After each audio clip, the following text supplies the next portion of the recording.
All right, tell us who you are and tell us your connection to Mauckport. I'm Maxine Cunningham. I was born and raised here. Are you a river rat? Yeah, I'm a river rat. You're one of them. One of them. Best there is. All right, who was your mom and dad? My father was Sam Cannon. My mother was Melrose Timberlake Cannon. Very good. And, what's your favorite memory of Mauckport? Just besides living here and I don't know, is there anything that stands out? Yeah, I guess the school would be my favorite part of Mauckport because we were all close. The children, us kids, were close, connected, and we had wonderful teachers. There was 2 classrooms in a room, 2 classes in a room, and we learned. We didn't fight. Well, and that brings up another Sally Neely. Yes. She was one of the teachers, I guess? She was my teacher. She also taught my brother, and she taught my mother. And to me, she was the best teacher there ever was. What was her temperament? What was her demeanor? Miss Sally, her demeanor was, when she told you to do something, you did it. You didn't buck the system at all. She was a very kind and gentle woman, and I've seen her many times, her take money out of her own pocket and help a child that maybe didn't have lunch money or forgot their money. And I don't know if she ever got repaid or what, but I know many times she's given me money because I forget it. And I don't remember if Daddy ever paid her or not. Where did Sally live? She lived out from Gladys with her brother and sister. Okay, so if you're at Gladys and the old highway, or the old road, if you're heading north, which way would you go? Before they built the new road, yeah, there at the store, if you were going north, you would turn right. Okay. And go when back. That used to go all the way out to... Yeah, go all the way out. Because there used to be a school out there, too, called something, and I don't remember what it was. That was yeah. before my time. Yeah. Wow, okay, so she lived right... She was one of the Gladys area people then. Yes, she was. I know she was a good friend of my great Aunt Mary, but... Oh, yeah. Yeah, she was. She drove an old, Model A car, Model A Ford or whatever it was.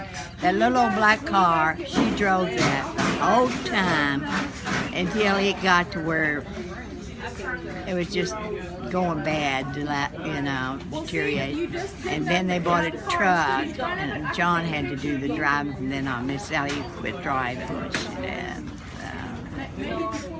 All right, let me ask you another thing about her that I hadn't planned to ask, but okay. It has been told me that she was given a gift that she got from my great-grandpa, Finn Kingsley, the gift of taking the fire out of a burn. Yes, she can. Tell me what you know about that. I'll tell you what, I know it's true because my aunt and uncle lived right up there across the street, and Uncle Hank was in hospital, and I was cooking for Papa. My Papa lived there at the time with them, and I went to light the oven, and it scorched my eyebrows off and burnt my face, and I was very much pain. And my Papa Timberlake told me, she says, call Miss Sally. So I did. And Neil, it really did work. So how did she work it? What did she do? I do not know what she did. Now, I called her over the phone. She asked me my name, my age, how it happened, and she mumbled something. Everybody said she said verses out of the Bible, but I do not know for sure. But I do know she could take fire out. Okay. I mean, I'm a living example of that. You experienced it firsthand. I did not know that, and that is great. I was in high school at that time. Okay. Very good. Well, thank you for your memories. I'll tell you another Sure. thing. Brian Fisher, that used to live over here on the back street, he could take and remove warts. Oh, really? Yes. Now, this don't sound maybe very nice, but I had a wart on my chin, and I was getting at the age where I didn't like that wart looking that way, and it was beginning to get bigger. And we were going to Dr. Dillman's to try to go see about having it removed, and he saw us in town there on the corner of Capitol and Chestnut Street, and he asked Mother, he said, "Where are you going, Melrose?" And he said, "Well, we're going down. Maxine's going to get this wart removed." He said, "Well, I'll remove that for you." And I sort of, rolled my eyes. Mother says, "Well, we'll try anything." And what he did, he spit on his finger and rubbed it around that wart and mumbled something. But I'll tell you what, within a week that wart fell off. Now that's a God's truth. I've heard people tell stories like that. Not around here, but that yeah. is the truth. Wow. You experienced it. Yes, I experienced that. That's about all I've experienced. All right, tell me what you remember about my Grandpa Norton down at the Big Four tractor. Oh, I don't think you really want to know that, do you? I didn't say all the bad stuff.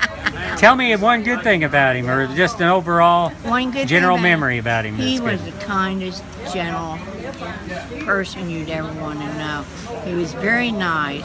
Mother would always send me down there to get brooms, or if Daddy was something about Dad, my dad worked there sometime. Little things I'd walk in, and he knew I didn't like to walk back or where all them old men was, because they'd all look at you and make you feel bad.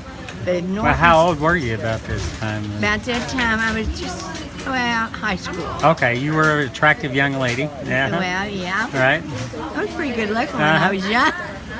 Well, you've aged well. Well, but anyways, when Norton saw me come, he would always walk up to the door and say, "What do you need, Maxine?" Or, and I'd tell him, "Well, Mom sent me after broom, Mom sent me here, or Mom wants to tell Dad this, or Mom, And he made sure that everything was taken care of. But he was very kind now. I don't care what anybody says. But let me tell you now, him and my dad really had some good times. Well, that's good. They, they would go up north, which they call up north, which is Mount Vernon or something, to buy farm machinery and things like that. I know one time, now I'm going to tell you this, they went over in Kentucky to get something, and they run onto this guy in Kentucky that had made this moonshine.